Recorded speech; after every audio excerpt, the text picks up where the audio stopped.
قرآن مجید کے بارے میں جو ان کا اعتراض ہے کہ یہ حضور صلی اللہ علیہ وسلم نے خود ایک کتاب تیار کی اور اس میں انہوں نے عرب ثقافت کو رکھا۔ جب لوگ یہ پوچھتے نا کہ انسان جانتے بوجھتے کفر کیسے کر سکتا ہے، تو میں یہی مثالیں ان کے سامنے رکھتا ہوں کہ انسان کو دیکھیے کہ جانتے بوجھتے وہ ریپ کر رہا ہے، کفر اختیار کرتے وقت شاید آپ کے اوپر کوئی ایسی کیفیت طاری نہ ہو جو کیفیت ان جرائم کو سرزد کرتے وقت انسان میں طاری ہو سکتی ہے۔ اپنی انا اور ایگو کو اتنا آگے بڑھا دینا کہ وہ اگر اسے یہ بتا بھی دیا جائے یہ خدا ہے تو وہ اس کو سجدہ کرنے سے انکار کر دے گا، جیسے کہ ابلیس نے کیا تھا۔ بسم اللہ الرحمن الرحیم، السلام علیکم۔ ایتھیزم یا کفر و الحاد، جس پر اس وقت سوشل میڈیا پہ کافی بحث جاری ہے، کچھ پاکستانی شخصیات ہیں جو اسلام ترک کر کے کفر یا الحاد اختیار کر چکی ہیں، اور ان کا ایک نہ ختم ہونے والا مباحثہ یا مکالمہ جاری ہے۔ وہ خود کو آ، سامنے لانا چاہتے ہیں، یا وہ یہ چاہتے ہیں کہ اور لوگوں کو دین سے منحرف کیا جائے اور ان کو بھی الحاد کی طرف لے جایا جائے، لیکن بہرحال ایک بحث جاری ہے۔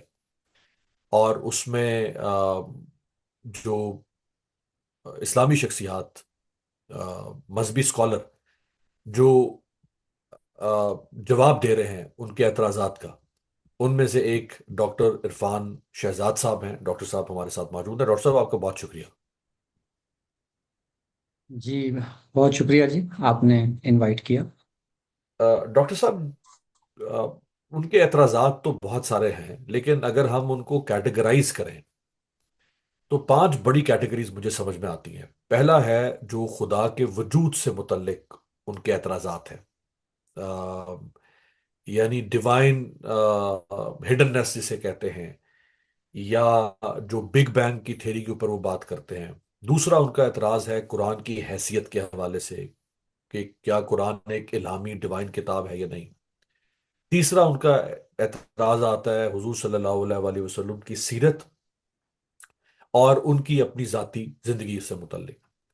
چوتھی کیٹیگری ہمیں ان کے اعتراضات سے ملتی ہے کہ وہ سائنسی اور عقلی دلائل کے اوپر بہت سارے سوالات اٹھاتے ہیں، اور وہ یہ ثابت کرتے ہیں کہ سائنس اور عقل کی روح سے اسلام میں یہ چیزیں جو ہیں یہ ناقابل فہم ہے۔ اور پانچویں کیٹیگری، اگر ہم اس کو ایک براڈر امبریلا کے طور پر لیں، تو وہ اسلامی قوانین اور جو اسلام کے اندر کچھ انسانی حقوق ہیں اس کے اوپر وہ اعتراضات اٹھاتے ہیں۔ تو اگر ہم پہلے نقطے سے آغاز کریں جو وہ خدا کے وجود پر اعتراض کرتے ہیں، اس کی آ، کیا کوئی ایسی مدلل وضاحت نہیں ہو سکی کہ یہ لوگ قائل ہو پائے؟ جی امیر عباس صاحب، ایک اہم مسئلہ ہے آج کے دور میں ہمارے ہاں، یہ جو الحاد کی صورت میں سامنے آیا ہے اور بڑا اگریسو ہے۔ لیکن میں آپ سے یہ عرض کر دوں کہ الحاد نے ابھی جتنے بھی آرگومنٹس پیش کیے ہیں یا اٹھائے ہیں، ان میں سے کوئی بھی نیا نہیں ہے اپنی بنیاد میں، صرف اس کی پریزنٹیشن میں فرق آیا ہے، وہ نئی پریزنٹیشن ہے، لیکن اپنی اپنی نہایت میں کہہ لیجئے یا اپنی نیچر میں کہہ لیجئے یا اپنی بنیاد میں کہہ لیجئے، ان میں سے کوئی بھی آرگومنٹ نیا آرگومنٹ نہیں ہوتا۔ تو دوسری بات یہ ہے کہ الحاد کا جو مقدمہ ہے وہ یہ ہے کہ ہمیں اگر کسی بھی چیز کو ثابت کرنا ہے، یا آپ نے ہمارے سامنے اسے ثابت کرنا ہے کہ یہ چیز اسٹیبلشڈ ہے، تو وہ تجرباتی بنیادوں پر ثابت ہونا چاہیے، یعنی صرف سائنٹیفک بنیادوں پر نہیں، تجرباتی بنیادوں پر، حسی بنیادوں پر، مشاہداتی بنیادوں۔ سائنٹیفک میں نے اس لیے کہا کہ سائنٹیفک جو طریقہ علم ہے جس میں ہم کسی چیز کو علمی طور پر ثابت کرتے ہیں، اس میں صرف تجربہ جو ہے اس کو مد نظر نہیں رکھا جاتا۔ سائنس میں چیزیں اسٹیبلش ہوتی ہیں بہت سے طریقوں سے، استدلال سے بھی ہوتی ہیں، ایویڈنس کی بیس پر ہوتی ہیں، لیکن ان میں سے ایک جو ذریعہ ہے سائنس میں وہ تجربہ ہے۔ تو الحاد کا مسئلہ یہ ہے کہ وہ استدلال کی بنیاد کے اوپر ویسے تو بہت سی چیزیں تسلیم کر لیتے ہیں ملحدین بھی اور عام لوگ بھی، لیکن جب خدا کی بات آتی ہے یا دین کی ایمانیات کی بات آتی ہے تو وہ اس کو تجرباتی بنیادوں پر، مشاہداتی بنیادوں پر ثابت کرنے کا مطالبہ کرتے ہیں۔ تو اس بنا پر انہوں نے یہ طے کر لیا ہے گویا کہ اگر تجرباتی بنیادوں پر، مشاہداتی بنیادوں پر آپ ثابت نہیں کر سکتے تو پھر خدا ثابت نہیں ہے، اور ہم اس کا انکار کرتے ہیں۔ اس کے جواب میں ہم یہ کہتے ہیں کہ آپ استدلال پر آ جائیے۔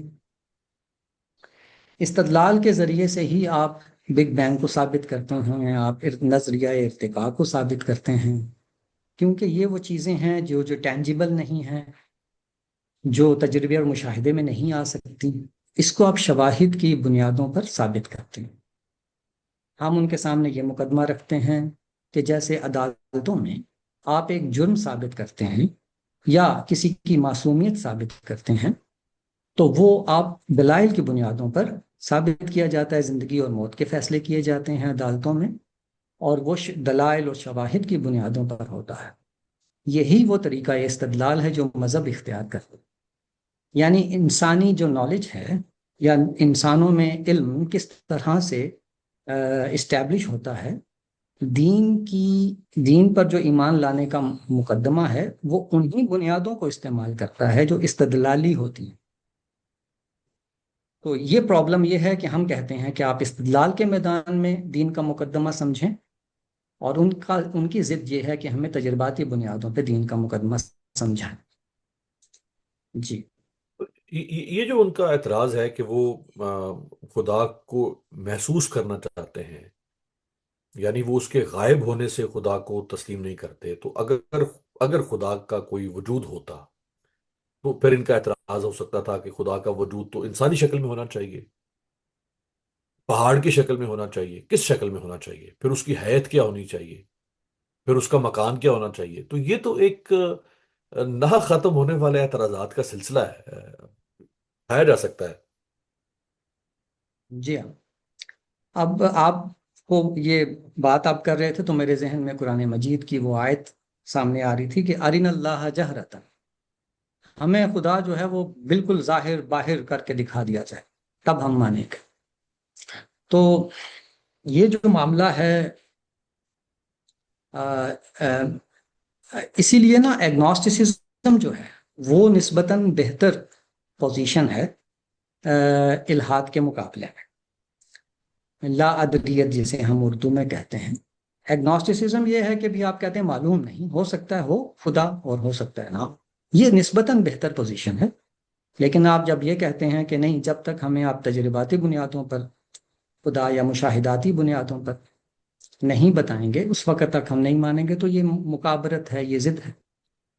کیونکہ آپ خود بہت سی چیزیں دنیا میں استدلال کی بنیادوں پہ مانتے ہیں، تو آپ دین کے مقدمے کو بھی استدلال کی بنیاد پہ مانیں، یا انکار بھی کرنا ہے تو کم از کم یہ مطالبہ یا یہ ضد کرنے کی ضرورت نہیں ہے کہ ہر چیز آپ کو تجربے کی بنیاد پہ دکھائی جائے، کیونکہ آپ دنیا میں اور چیزیں اس طرح نہیں مانتے۔ صحیح۔ اور یہ جو پرابلم آف ایول ہے، یعنی شر کا مسئلہ، جو یہ ان کا یہ اعتراض ہے کہ اگر اللہ عادل ہے اور رحیم ہے تو یہ دنیا میں بیماریاں کیوں ہیں، یہ بچوں میں کیوں تکالیف ہیں، قدرتی آفات کیوں آتی ہیں؟ آ، اس کی دلیل تو خود قرآن میں بھی موجود ہے کہ اللہ تعالیٰ نے اس کائنات میں انسان کو ایک آزمائش کے مرحلے میں داخل کیا ہے، اور وہ انسان کو آزماتا ہے۔ آ، اس پہ ہم کیسے ان کو جواب دے سکتے ہیں؟ اس میں نا دو مسائل ہیں۔ ایک مسئلہ یہ ہے کہ پرابلم آف ایول دنیا میں واقعی موجود ہے، اور یہ ایک حقیقت ہے کہ ہم دنیا میں تکالیف کو دیکھتے ہیں، جنگیں ہوتی ہیں، بچے مرتے ہیں، بیماریوں کا شکار ہوتے ہیں، مظلوم مر رہے ہیں اور خدا کی مدد نہیں آ رہی۔ تو یہ تو ایک حقیقت ہے۔ مسئلہ اس کے ساتھ دوسرا یہ جڑا ہوا ہے کہ ہمارے مذہبی طبقات نے خدا کی ایک ایسی تصویر پیش کی ہے جو ایک جذباتی ماں کی طرح ہے۔ تو جب ہم ایسا تصور پیش کرتے ہیں تو وہ کمپیٹیبل نہیں بنتا اس پریکٹیکل خدا سے، پریکٹیکل تصور خدا سے جو ریئل میں ایگزسٹ کرتا ہے ہماری دنیا میں۔ ہم کہتے ہیں کہ خدا 70 ماؤں سے بھی زیادہ محبت کرتا ہے، یہ ایک روایت ہے جو کہ ہمارے ہاں بالکل ہر ایک اس پہ گویا ایمان لایا ہوا ہے، حالانکہ یہ روایت ثابت ہی نہیں ہے، لیکن ایسے مشہور ہے کہ گویا یہی دین کا یا خدا کا تعارف ہے۔ قرآن مجید میں ہم دیکھتے ہیں، ہم بائبل میں قرآن اللہ تعالیٰ کو یا خدا کے افعال کو دیکھتے ہیں کہ وہ کیسے عمل کرتا ہے، تو اس میں تو ماں جیسا تصور نہیں آتا۔ اللہ تعالیٰ تو اپنا تعارف جو کراتا ہے قرآن مجید میں کہ قل اعوذ برب الناس مالک الناس الہ الناس، کہ میں لوگوں کا رب ہوں، ان کا معبود ہوں، ان کا بادشاہ ہوں۔ تو آپ پورا قرآن مجید پڑھ لیجئے، اللہ تعالیٰ وہاں پہ میرٹ پہ بات کر رہا ہے، سزا کی جزا کی بات کر رہا ہے، اپنے انصاف کی بات کر رہا ہے، اپنے کرم کی بات بھی کر رہا ہے، اگر تو ایک شاہانہ اسلوب میں کرتا ہے۔ آپ دیکھیے کہ اللہ تعالیٰ جب بات کرتا ہے تو کہتا ہے کہ ہو سکتا ہے عسى اللہ، شاید کہ اللہ تم پہ رحم کرے۔ یہ جو اسلوب ہے کہ شاید کہ اللہ تم پہ رحم کرے، شاہانہ اسلوب ہے۔ اس کا مطلب یہی ہوتا ہے کہ جب ایک بڑا اتھارٹی میں آدمی کہتا ہے اچھا چلیے ہم دیکھیں گے، تو اس کا مطلب یہی ہوتا ہے کہ بھائی یہ کچھ ہمارے فیور میں کرے گا، یہ اس کا وعدہ کرنے کا یا یقین دہانی کرانے کا یہ انداز ہے۔ تو ہم نے خدا کا جو تصور دیا ہے وہ ہے بہت ہی سافٹ، نرم دل ماں کا۔ اب جب اس کے ساتھ وہ ہم پرابلم آف ایول کو رکھتے ہیں تو وہ کمپیٹیبل نہیں بنتا، یہاں پر پھر اعتراض پیدا ہوتا ہے۔ آپ دیکھیے گا کہ جب بھی پرابلم آف ایول کی بات کرتے ہیں تو ہمارے ملحدین اور ہمارے متشککین جو اسکیپٹکس ہیں وہ یہی بات کرتے ہیں کہ اگر خدا 70 ماؤں کی طرح محبت کرتا ہے تو پھر یہ کیوں کرتا ہے، وہ کیوں کرتا ہے؟ لیکن تو ہمیں اس میں ڈاکٹر جی صاحب، جی اگر ہم ان کی ایک لمحے کے لیے ان کی اس بات کو ہائپوتھیٹیکلی مان لیں کہ ہاں ٹھیک ہے، ایک ایسا خدا ہونا چاہیے جو، یعنی جو ان کا اعتراض ہے اس کے بالمقابل ایک ایسا خدا ہو کہ جو نہ تو کسی اپنے بندے کو بیمار کرے، نہ ہی وہ اس کو غریب کرے، نہ ہی وہ کسی جنگ کو ہونے دے، نہ ہی وہ کوئی زلزلہ، سیلاب، طوفان، آندھی آنے دے، تو پھر وہ دنیا کیا ہوگی؟ اس دنیا وہ کیا ہے دنیا جس میں ایسا کچھ بھی نہیں ہے؟ جی جی تو وہ دراصل خدا کی پوری اسکیم ہی یہی ہے نا کہ اس نے رہنا تھا غیب میں، اس نے چھپا ہوا رہنا تھا، اور اللہ تعالیٰ نے ہمیں یہی کہا ہے نا یؤمنون بالغیب، جو غیب جو ان سین کے اوپر ایمان لاتے ہیں، تو اللہ نے چھپ کے رہنا تھا۔ اگر یہ اللہ تعالیٰ یوں کرتے کہ بچوں کو تکلیف نہ دیتے، یا جو ہے وہ لوگوں کو ایک خاص حد سے زیادہ تکلیف دینے سے رک جاتے، فلاں فلاں کام نہ ہوتے جیسے کہ ان کی ڈیمانڈ ہے، تو پھر تو اللہ تعالیٰ کی انوالومنٹ اور سب کچھ بالکل ظاہر ہو جاتا۔ تو پھر استدلال کی بنیاد پہ ان سین خدا پہ ایمان لانے کی جو اسکیم خدا نے انٹروڈیوس کرائی ہے وہ تو پھر رہتی ہی نہیں۔ پھر وہی آپ نے جو جیسے فرمایا کہ پھر جزا سزا کے اوپر ہم جو عمل کر رہے ہیں اس میں پھر جزا سزا کا معاملہ ہی ختم ہو جاتا، ہوں یعنی ہمارے سامنے خدا آ جاتا، جب سامنے خدا آ گیا تو پھر تو سارے ہی مان لے آتے یا سارے مان ہی لیتے اس کو۔ تو پھر دنیا کا جو یہ اسکیم خدا نے جو بنائی ہے وہ دراصل اس بات کے اوپر ہے کہ تمہاری آزمائش کی جائے گی۔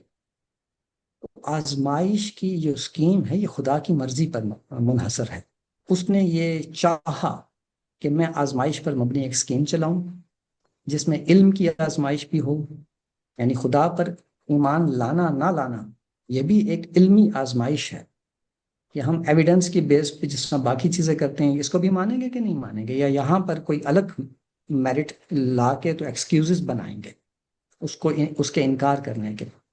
اسی طریقے سے صبر کریں گے، شکر کریں گے، اس کے لیے پھر یہ ساری اسکیم ایسے ہی ہونا ضروری تھی۔ اب خدا جو ہے وہ جسٹس ہمیں دیتا ہے یا نہیں دیتا، تو اس کے ساتھ اللہ تعالیٰ نے آخرت کی اسکیم جوڑ کے بتایا ہے کہ جب تم یہاں کی مشقتوں سے نجات پا کر میرے پاس آؤ گے تو پھر ایک ایک عمل کا حساب ہوگا، اور اس کے حساب سے پھر میں تمہیں جنت و دوزخ میں تمہارا فیصلہ کیا جائے گا۔ پھر ایک اور بات یہ ہے کہ اللہ تعالیٰ نے ہمیں اس آزمائش کے لیے ہم سے پوچھا تھا، ہم سے پوچھے بغیر اس آزمائش میں نہیں ڈالا. یہ دین کا پورا مقدمہ یہ ہے. یعنی اگر آپ نے دین پر کوئی اعتراض کرنا ہے تو اس سے پہلے دین کا مقدمہ پورا سمجھ لیں پھر اعتراض کریں. تو اللہ تعالیٰ نے ہمیں بتایا کہ ہم نے تم سے پوچھا تھا، انا عرضنا الامانۃ علی السماوات والارض، ہم نے زمین و آسمان اور پہاڑوں پر یہ امانت پیش کی تھی کہ تم یہ امانت اٹھانا چاہتے ہو. تو سب نے انکار کر دیا تھا اور انسان نے آگے بڑھ کر اس امانت کو اٹھایا تھا. تو انسان نے خود انتخاب کیا ہے کہ وہ اس آزمائش کے میدان میں اترے گا، اور اس لیے انتخاب کیا ہے کہ اس کے بدلے میں اسے عظیم اور ابدی نعمتیں ملنے والی تھیں. تو اس نے اس کا انتخاب کر لیا. تو یہ ہے ساری خدا کی اسکیم. اور پھر وہ میموری اریز کر کے ہمیں یہاں بھیجا گیا کہ تم نے خدا سے وعدہ کیا تھا. وہ میموری اریز کر کے آپ نے وہ ایسی موویز دیکھی ہوں گی نا جہاں پہ ایک جو ہوتا ہے کیریکٹر، اس سے یہ کہا جاتا ہے کہ ہم فلاں مشن پہ آپ کو بھیجیں گے لیکن آپ کی میموری اریز کر کے بھیجیں گے. ہوں، تو وہ کنسنٹ دے دیتا ہے کہ ہاں ٹھیک ہے، وہ کہ بھی میری آپ میموری اریز کریں پھر میں وہاں جاؤں گا. پھر وہ وہاں جاتا ہے. اور پوری آپ نے موویز دیکھی ہوں گی ایسی اس طرح کی. ہوں، ہوں، یہی کام ہمارے ساتھ ہوا ہے، اور ہم نے اپنی مرضی سے یہ کنسنٹ دیا اور یہاں پر آئے ہیں. اور پھر یہ سارا یہ جو اسکیم ہے دنیا کی، اس سے گزر کر ہم جب آخرت میں جائیں گے تو وہاں پر انصاف ہوگا، عدل ہوگا، خدا کی رحمت ہوگی. تو دین کی پوری اسکیم کو اس دنیا تک محدود کر کے دیکھیں گے تو ادھوری تصویر سامنے آتی ہے. اس کو آخرت کے ساتھ ملا کر دیکھیں تو پوری تصویر سامنے آتی ہے. یہ ہے دین کا مقدمہ. اب ملحدین کا یہ اعتراض ہے کا یہ کہنا ہے کہ ہمیں اسی دنیا میں سب کچھ کر کے دکھایا جائے، تو وہ تو ہو نہیں سکتا. جی. رائٹ. اور قرآن مجید کے بارے میں جو ان کا اعتراض ہے کہ یہ حضور صلی اللہ علیہ وآلہ وسلم نے خود ایک کتاب تیار کی، اور اس میں انہوں نے عرب ثقافت کو رکھا، اس دور کے ماحول کو رکھا، اور جو پرانے انبیاء تھے ان کے قصے اٹھا کے اس میں ڈالے، اور ایک کتاب یوں انہوں نے تیار کر لی. اس میں دو تین چیزیں ہیں جو وہ مد نظر نہیں رکھتے. ایک کہ قرآن مجید پرانے مذاہب کا پلیجرائزڈ ورژن ہے. تو ہمارا جو قرآن مجید ہے وہ تو خود یہ دعویٰ کرتا ہے کہ اس میں وہی دین بیان ہو رہا ہے جو آدم کو دیا گیا تھا، جو نوح کو دیا گیا تھا، جو ابراہیم علیہ السلام کو دیا گیا تھا، اور پھر جو بنی اسرائیل کو دیا گیا تھا. تو یہ وہی دین. تو اس میں باقی جو ادیان ہیں خدا کی طرف سے جو آئے تھے اور جس کے ٹریسز ہمیں ان مذاہب میں بھی ملتے ہیں جو اپنا ہسٹوریکل جو ہوتے ہیں ہسٹوریسٹی ان کی اب لاسٹ ہو گئی ہے، مگر پھر بھی اس کے اندر ٹریسز موجود ہیں. جیسے زرتشتزم ہے، زرتشت کا جو مذہب ہے، زوراسٹرزم. اور تو ان کے ہاں بھی وہ سارے ادیان ہمارے اسی ایک خدا کی طرف سے آئے ہوئے دین کے ٹریسز ملنا تو بالکل ضروری تھا. خاص طور پر بنی اسرائیل، یعنی جو یہودیوں کا جو جوڈیزم ہے، جو یہودیت ہے، اس کے ہاں تو کافی محفوظ رہا ہے دین.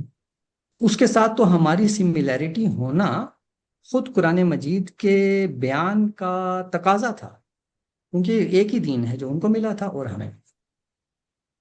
تو یہ جو پلیجرائز والا اعتراض ہے یہ تو اعتراض ہی نہیں. جب ہوں، آپ دوسرے مذاہب سے سملیرٹیز نکال کے لاتے ہیں تو قرآن کے بیان کی تصدیق ہوتی ہے کہ یہ تو وہی مذہب ہے جو پہلوں کو دیا گیا تھا. تو اس بات کو ایک تو سمجھ لینا چاہیے. دوسری بات یہ ہے کہ اچھا میں یہ بھی دیکھ رہا تھا کہ جو لیجنڈز ہیں، جو مائتھولوجی ہے، اس کے اندر بھی سملیرٹیز ہیں. آدم اور حوا کے قصے تقریباً تمام جو دیو مالا ہے اس میں بھی موجود ہے. اور اس کی وجہ یہی ہے کہ یہ انسانوں کی مشترکہ وراثت تھی جو کہ لوگوں نے آدم سے حاصل کی تھی، نوح علیہ السلام سے حاصل کی تھی. اور پھر وہ اپنے دنیا میں اپنے جہاں دنیا میں جہاں بسے تو وہ ان کے ہاں وہ مشترکہ جو کہانیاں تھیں وہ ان کے ساتھ وہاں گئی ہیں. اور پھر ظاہر ہے وقت گزرنے کے ساتھ ساتھ کچھ چھوٹی چھوٹی ان میں تبدیلیاں ہوتی رہیں. مگر یہ قصے خود یہ بتاتے ہیں کہ ساری دنیا کے لوگوں کو کی جو یہ مشترکات ہیں اب آدم اور حوا کی سٹوری، اس کے ساتھ نوح علیہ السلام کی سٹوری، اور اس کے ساتھ سیلاب کی کہانی، یہ تقریباً تمام دیو مالا میں کسی نہ کسی صورت میں پائی جاتی ہے۔ وہی چیز ہمیں یہودیت میں بھی ملتی ہے، یہی چیز ہمیں اسلام نے بھی دی ہے۔ تو یہ مشترکہ اثاثہ ہے جو کہ تمام مذاہب اور ان میں پایا جاتا ہے۔ تو یہ تو ہماری اپنی ایویڈنس ہے، اس کو تو ہم فخر سے اڈاپٹ کرتے ہیں۔ دوسری بات جو آپ نے یہ فرمائی کہ یہ کہتے ہیں کہ حضور صلی اللہ علیہ وسلم نے یہ قرآن مجید خود لکھ لیا تھا، تو اس کے تو، اور اس کے لیے آ، لکھنے کے لیے جو بیک گراؤنڈ چاہیے، جو علمی تربیت چاہیے، وہ قرآن مجید جس طرح کی کتاب ہے، اگر آپ اس کو دیکھیں تو اس طرح کی کتاب لکھنے کے لیے تو بڑی طویل قسم کی علمی مشقت چاہیے، ٹریننگ چاہیے۔ کافی عرصہ کسی کی شاگردی میں بیٹھے ہیں آپ، کچھ لکھ کے اس کو دکھائیں، وہ آپ کی کریکشن کرے، پھر آپ دوبارہ لکھ کے دیں، پھر کوئی کریکشن کرے۔ میں ایک یہ بات نہیں کر رہا فی الحال مسلمانوں ہمارے اعتقاد کے لحاظ سے کہ قرآن ہاں مجید کی ٹھیک۔ تو ممکن ہی نہیں ہے کاپی بنانا، لیکن ایک لیول کی بات کر رہا ہوں، ہاں آرگومنٹ کہ ڈیولپ ہوگا تو۔ اگر کوئی اٹمپٹ کرتا ہی ہے ایسا کچھ کرنے کی تو وہ کیسے کرے اگر گا؟ کوئی اٹمپٹ کرتا بھی ہے تو وہ ٹرائل اینڈ ایرر سے گزرے گا۔ ہوں غالب جو ہے وہ پہلے دن اس قابل نہیں ہو گیا تھا کہ وہ ایسی غزلیں لکھے، علامہ اقبال پہلے دن اس قابل نہیں ہو گئے تھے کہ وہ اس قسم کی شاعری کریں، یا شیکسپیئر پہلے دن ہی اس قابل، پہلی اٹمپٹ میں اس قابل نہیں ہو گیا تھا کہ یہ سب کچھ کرے۔ قرآن مجید کا معاملہ یہ ہے کہ یہ رسول اللہ صلی اللہ علیہ وسلم سے صادر ہوا ہے، تو اس میں پھر ایسا نہیں ہوا کہ رسول اللہ نے ایک بات کہی ہو اور پھر جو ہے وہ اس میں اس کو بدل کے پھر دوسری بات کہی ہو، پھر غلطی ہو گئی، اچھا چلو اس کو ٹھیک کرتے ہیں۔ ایسا کچھ بھی نہیں ہوا رسول اللہ کی زندگی میں، ٹرائل اینڈ ایرر سے نہیں گزرے ہیں آپ نے تعلیم ہی حاصل نہیں کی ہے کسی سے، یعنی اس کی کوئی ایویڈنس ہے ہی نہیں تاریخ میں۔ عرب سارے جو تھے وہ امی کہلاتے تھے اسی بنا پر کہ وہ علم اور علم سے ان کا کوئی تعلق نہیں تھا، ادب سے تعلق تھا۔ ظاہر ہے وہ شاعری کرتے تھے، خطبات کرتے تھے۔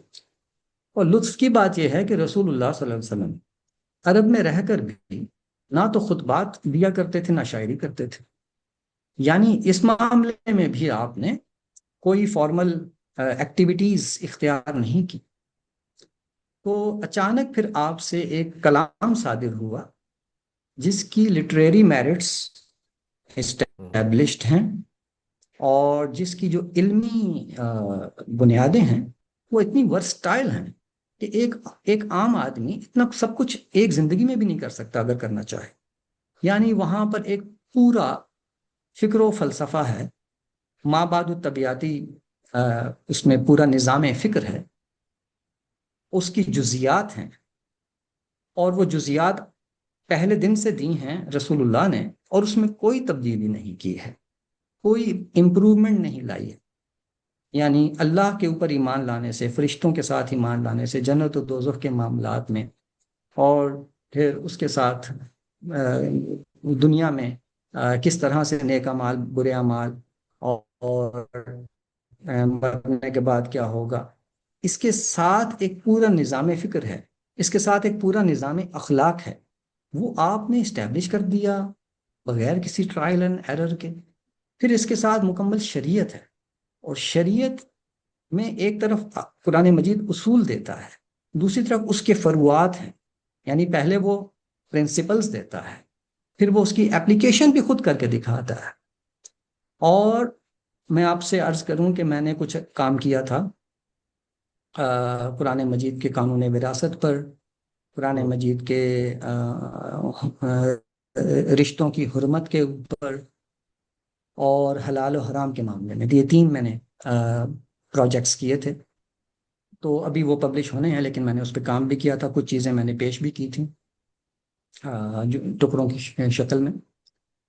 تو آپ اندازہ کیجئے کہ ایز اے ریسرچ اسکالر، ایک طالب علم کے طور پر، میں نے پہلے ان تمام چیزوں کے اصول نکالے، اصول ہوں سمجھے کہ قرآن یہ اصول دیتا ہے، اور پھر اس کی ایپلیکیشن جگہ جگہ ہے، یعنی ایک جگہ پہ نہیں ہے، مختلف جگہوں پہ۔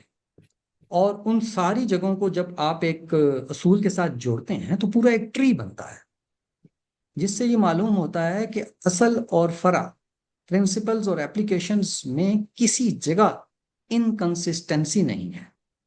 اور ہوں یہ اتنا پیچیدہ کام کیا گیا ہے کہ آدمی حیران، مطلب اس کو سمجھنے میں مجھے ایک ایک سال لگ گیا، قانون وراثت کو سمجھنے میں، اس کی اپلیکیشن سمجھنے میں مجھے تقریباً سال ڈیڑھ سال لگ گیا۔ اور رسول اللہ نے ایک ہی دفعہ میں اس کو بیان کر دیا اور کوئی مسئلہ ہی نہیں ہوا۔ بھائی یہ ہوں کیسے ممکن ہے کہ ایک شخص نے قانون وراثت جیسی پیچیدہ چیز جو ہے وہ اچانک بیان کر دی، نہ تو اس کو ریوائز کیا، نہ کوئی مسئلہ ہوا؟ تو یہ چیزیں یہ بتاتی ہیں ایک ایک کامن سینس رکھنے والے کو کہ یہ کام انسانی لیول پر نہیں ہو رہا ہے۔ ہوں ایک انسان، پوری انسانیت کی تاریخ میں ایسا کبھی نہیں ہوا کہ وہ ایک شخص نے اچانک سب کچھ پرفیکٹ فارم میں پیش کر دیا ہوں اور اس نے پہلے کوئی تعلیم بھی حاصل نہیں کی تھی۔ تو کیا یہ چیز ایک سچائی کے جستجو کرنے والے کو جھنجھوڑتی نہیں ہے کہ یہ کیسے ممکن ہے کہ ایک شخص جس نے تعلیم حاصل نہیں کی، علم و ادب میں بھی اس نے سرگرمیاں نہیں دکھائیں، وہ کس طرح سے ایک ایسی کتاب کو پروڈیوس کر سکتا ہے؟ اور ڈاکٹر صاحب، ہم دیکھتے ہیں کہ دنیا میں مختلف لوگ، وہ سیاست میں ہوں، ادب میں ہوں، فلسفے میں ہوں، ان کے خیالات میں تغیر و تبدل آتا رہا ہے ان کی پوری زندگی میں۔ مثلا بالکل جیسے ہم قائد اعظم کو دیکھتے ہیں، تو وہ ایک زمانے میں ہندو مسلم یونٹی کے حق میں تھے، وہ کانگریس میں تھے، پھر انہوں نے راستہ جدا کیا، پھر کچھ عرصے کے لیے وہ غیر سیاسی ہو گئے، پھر وہ مسلم لیگ میں آئے، پھر انہوں نے کہا کہ نہیں، یہ علیحدہ ہونا، ایک تبدیلی دیکھ رہے ہیں نا ہم ایک شخص کی سوچ میں، رائے میں۔ اسی طرح اگر ہم شعراء کی بات کریں، فلاسفرز کی بات کریں، تو ان کے فلسفے کے اندر بھی ہمیں بہت بہت متنوع قسم کے خیالات نظر آتے ہیں۔ اقبال کی شاعری میں آپ دیکھ لیں، ایک طرف اقبال کی شاعری، ایک طرف اقبال جو ہے وہ اس زمانے کی برٹش امپائر کی تعریفیں بھی کر رہا ہے، دوسری طرف اقبال جی جو ہے جی وہ خودی کی بات کر رہا ہے، حمیت کی بات کر رہا ہے۔ تو قرآن میں تو ہم پہلی آیت سے لے کے آخری آیت تک ہمیں جو بیسک فلسفی ہے، یا جیسے آپ پرنسپلس کی بات، اس میں کوئی تنوع نظر نہیں آتا۔ یہ کیسے ممکن ہے کہ ایک شخص اپنی پوری زندگی میں جہاں سے اس نے بات شروع کی تھی وہ مرتے دم تک وہیں تک کھینچ کے لے کر گیا؟ جی بالکل، یہ ایک بڑی، اگر سوچنے سمجھنے والوں کے لیے یہ ایک بڑا سوال ہے۔ اگر آپ نے انکار کرنا ہے تو اس سوال کا جواب دے کر انکار کر دیں، کوئی ایسا تسلی بخش جواب دے دیں ہمیں اور انکار کر لیں۔ مسئلہ یہ ہے کہ سوال اٹھتے ہیں، آپ کے اوپر بھی تو سوال کیا جا سکتا ہے۔ آپ اگر دیانتدار ہیں تو آپ کو چاہیے کہ ان سوالوں کے جواب بھی دیں۔ ان سوالوں کے جواب میں کونے خدروں سے نکالی ہوئی ڈیوبیس قسم کی شواہد نہ نکال کے لائے، جیسے کہ رسول اللہ نے روم کی طرف آپ نے سفر کیا تھا تو راستے میں آپ نے کرسچنز کو دیکھا تو ہوگا، اس سے آپ نے اسٹیبلش کر لیا۔ اب یہ کیسی بات ہے؟ یا یہ بات کہ آپ مکے کے اندر ایک کرسچن غلام تھا، اس سے ملا کرتے تھے، اس نے آپ کو یہ سب کچھ سکھا دیا، یہ کیسی عجیب دلیل ہے؟ اس لیے کہ وہ اگر جو کرسچن غلام تھا اتنا ہی قابل تھا تو اس نے بھی تو کچھ پروڈیوس کیا ہوگا، پھر اس نے اپنی ساری قابلیت جس آپ کا کو دے دی شاگرد اتنا اور آپ قابل نے ہے، اس استاد کا بھی تو کچھ کام ہوگا نا۔ اس کا بھی تو کچھ کام ہوگا۔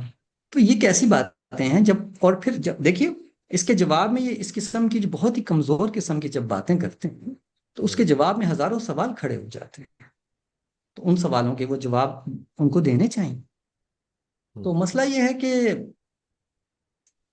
اللہ تعالیٰ فرماتے ہیں نا کہ ایمان دراصل وہی لاتا ہے جو، مطلب جو فکر مند ہوتا ہے، جو اللہ کا نا کہ ہدل للمتقین، متقین کا مطلب نیک لوگ نہیں ہوتا، متقین کا مطلب ہوتا ہے جو اندیشہ ناک ہوتے ہیں، جن کو کچھ فکر ہوتی ہے، جو فکر مند ہوتے ہیں کہ جو سب کچھ ہے یہ کیوں ہے، اس کا کوئی نتیجہ نکلنے والا ہے، وہ کچھ سوچتے ہیں، فکر مند لوگ ہوتے ہیں۔ تو ان کے لیے تو ہدایت کے دروازے بہت کھلے ہوئے ہیں، ایویڈنسز بہت کنونسنگ ہیں، ایویڈنسز اتنی زیادہ ہیں، اگر آپ ہماری بات آگے چلتی ہے تو میں ایک دو چیزیں اور بھی پیش کر دوں گا۔ تو ہوں، اس کے بعد پھر یہ اس قسم کے بالکل کونے خدروں سے نکالے ہوئے ڈاؤٹس لے کر آنا، یہ ایسا لگتا ہے کہ دیانتداری کا معاملہ نہیں رہ جاتا۔ تو یہ ہوں۔ کچھ ایسا ہے۔ جی اس میں ایک آخری سوال میں کر کے نا پھر میں چاہوں گا کہ اس میں کچھ اور دو مین سبجیکٹس تو ہم نے کور کیے ہیں، ایک تو خدا کے وجود کو اور دوسرا قرآن، ایک الہامی کتاب کو، جو باقی تین اہم سبجیکٹس ہیں اس پہ ہم ایک اور نشست رکھیں۔ لیکن اس میں آخری سوال میرا آپ سے یہ کہ بہت قابل لوگ، بہت دنیاوی طور پہ جو بہت پڑھے لکھے لوگ، آ، وہ کیسے یہ جو آپ نے اٹھائے ہیں نکات یا جو آپ نے دلائل دی ہیں، یہ یعنی کسی بھی ایک میرا خیال ہے سدائی ذہن کے شخص کو بھی سمجھ میں آ سکتے ہیں، لیکن ایک پی ایچ ڈی اسکالر ہو، ایک جہاں دیدہ شخص ہو، ایک میڈیکل ڈاکٹر ہو، وہ ان باتوں سے اتنا نابلد کیوں ہے؟ وہ کیوں نہیں کیا اس کے پیچھے کوئی کیمپین نظر آ رہی ہے؟ کیا یہ کوئی ڈھٹائی ہے؟ کیا انسان بہک جاتا ہے؟ کیسے یہ باتیں سمجھ میں انسان کی نہیں آ سکتی؟ جی، دراصل یہ جو آپ نے بات کی ہے ابھی، یہ ہے انسانی بیہیویئر کے مطالعے کا معاملہ۔ اگر آپ انسان کے بیہیویئر کا مطالعہ کریں تو آپ کو لگتا ہے آپ جو انسان ہے وہ بہت عجیب ہے۔ وہ جانتے بوجھتے بہت سارے بڑے بڑے بلنڈر کرتا ہے، گناہ کرتا ہے، جرم کرتا ہے، اور اس کا ظاہر ہے ضمیر تو اس کو بتا رہا ہوتا ہے کہ آپ غلط کر رہے ہیں، مگر وہ کرتا چلا جاتا ہے۔ اس میں پڑھے لکھے ہونا، کم پڑھے لکھے ہونا کوئی فرق ہی نہیں ڈالتا، شہری ہونا، دیہاتی ہونا کوئی فرق نہیں ڈالتا۔ ابھی آپ نے دیکھا کہ سویلائزڈ جو ورلڈ ہے اس میں چھوٹی بچیوں کے ساتھ کیا معاملات پیش آئے، ایپسٹین کا جو معاملے تھے۔ تو آپ کو کیا لگتا ہے کہ انسان وہ سب کچھ کرتے ہوئے اس کو نہیں معلوم تھا کہ وہ غلط کر رہا ہے؟ لیکن وہ کر رہے تھے۔ اسی طریقے سے دنیا میں جو ظلم و بربریت جب انسان کر رہا ہوتا ہے، ریپ کر رہا ہوتا ہے، دوائیوں میں ملاوٹ کر رہا ہوتا ہے، تو اس کو پتا ہوتا ہے کہ وہ غلط کر رہا ہے لیکن وہ کر رہا ہوتا ہے۔ کرپشن جب کرتا ہے، اس میں ڈاکٹرز بھی کرپشن کرتے ہیں، تو وہ کیا چیزیں ہیں؟ تو اس کا مطلب یہ ہے کہ انسان جو ہے وہ بہت حد تک آگے بڑھ کر بڑے بڑے کام کر سکتا ہے۔ جب لوگ یہ پوچھتے ہیں نا کہ انسان جانتے بوجھتے کفر کیسے کر سکتا ہے، تو میں یہی مثالیں ان کے سامنے رکھتا ہوں کہ انسان کو دیکھیے کہ جانتے بوجھتے وہ ریپ کر رہا ہے، جانتے بوجھتے قتل کر رہا ہے، چوریاں کر رہا ہے، ڈاکے ڈال جو رہا ہے، میرا خیال ہے، دوائیوں میں جو ملاوٹ کر رہا ہے۔ سوری فور انٹرپشن، جو میرا خیال ہے کفر سے، یعنی کفر اختیار کرتے وقت شاید آپ کے اوپر کوئی ایسی کیفیت طاری نہ ہو جو کیفیت ان جرائم کو سرزد کرتے وقت انسان پہ طاری ہو سکتی ہے۔ وہ اتنے بھیانک جرائم کر رہے ہیں تو کفر تو بہت معمولی بات رہ گئی۔ جی ہاں، یہ بڑی اچھی بات آپ نے کی، کفر بہت معمولی رہ جاتا ہے۔ اور پھر اس کفر کے جو ساتھ ایڈوانٹیج اس کو حاصل ہونے ہوتے ہیں وہ یہ ہے کہ آپ کو ایک مطلق آزادی محسوس ہوتی ہے۔ آپ پھر کسی کو جواب دہ نہیں رہتے کہ آپ کسی کو جواب دہ نہیں ہیں، اس لیے آپ اپنی مرضی سے۔ اچھا، پھر اس وقت پھر کیا ہوتا ہے؟ اگر نیکی بھی کر رہا ہے تو کہتا ہے میں اپنے لیے کر رہا ہوں۔ تو اس کو جواب دہی سے جو ایک چڑ ہے، انسان کا آزمائش یہ بھی ہے کہ وہ خدا کے سامنے اپنی ایگو، اپنی انا کو بھی سرنڈر کرے۔ تو یہ جو لوگ ہوتے ہیں یہ اپنی ایگو یا انا کی خاطر بھی، یعنی ایک تو یہ ہے نا ایول تھاٹ کہ میں کسی کو جواب دہ نہیں ہونا چاہتا، ایک ہوتا ہے اپنی انا اور ایگو کو اتنا آگے بڑھا دینا کہ وہ ہوں، اگر اسے یہ بتا بھی دیا جائے یہ خدا ہے تو وہ اس کو سجدہ کرنے سے انکار کر دے گا، جیسے کہ ابلیس نے کیا تھا۔ ہوں، ہوں۔ ابلیس کی کیا ایگو ہی تو تھی، خدا کے سامنے کھڑے ہو کر بھی انکار کرنے کی جرت دلا دی تھی۔ تو یہ مسئلہ یہ ہوتا ہے کہ انسان اپنے آپ کو بہت بڑی چیز سمجھنے کی کوشش سمجھ لیتا ہے، تو اس کے بعد پھر وہ انکار کر دیتا ہے۔ اور پھر آزادی پسندی تو ہے ہی ہے نا، کہ میں ہوں۔ چاہوں تو یہ کر لوں، چاہوں تو وہ کر لوں، مجھے کوئی پوچھنے والا ہے۔